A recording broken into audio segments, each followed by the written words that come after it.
Doctor Yunus স্যারের বক্তব্য নারী পুরুষ সমান অধিকার, এটা নিয়ে নারীদের বিভিন্ন মতামত, তার মধ্যে এই আপুর কথাগুলো যৌক্তিক। ইদানিং শুনতে পাচ্ছি যে ডক্টর মোহাম্মদ ইউনূস স্যারের একটা কথা নিয়ে সবাই অনেক সমালোচনা করছে, সেটা হচ্ছে নারী পুরুষ সমান অধিকার।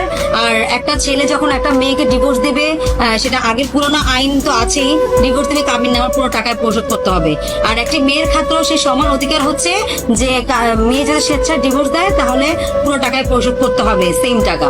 তো আমি এই ক্ষেত্রে মেয়েদেরকে বলবো যে এ নিয়ে মেয়েরা অনেক চিন্তিত বোধ করতেছে, অনেক মেয়ে অনেক ভাই ভিডিও বানাচ্ছে, বিভিন্ন কথা বলতেছে যে স্যারের এই ব্যাপারটা একদম ঠিক হয় নাই, সমালোচনা করতেছে। তো আমি তোমাদের উদ্দেশ্যে বলবো যে একটা পুরুষ মানুষ আজীবন পরের গোলামি করে সংসার সামলায়, ছেলে মেয়ের খরচ যোগান দেয়, একটা বউকে ঠিক মতো রাখার বাসস্থান তৈরি করে, সারা জীবনের পরিশ্রমের টাকা একটা সংসারে ব্যয় করে, জীবনের জন্য কিছুই থাকে না তার, ঠিক আছে? তো সে পরের গোলামি করে রাস্তাঘাটে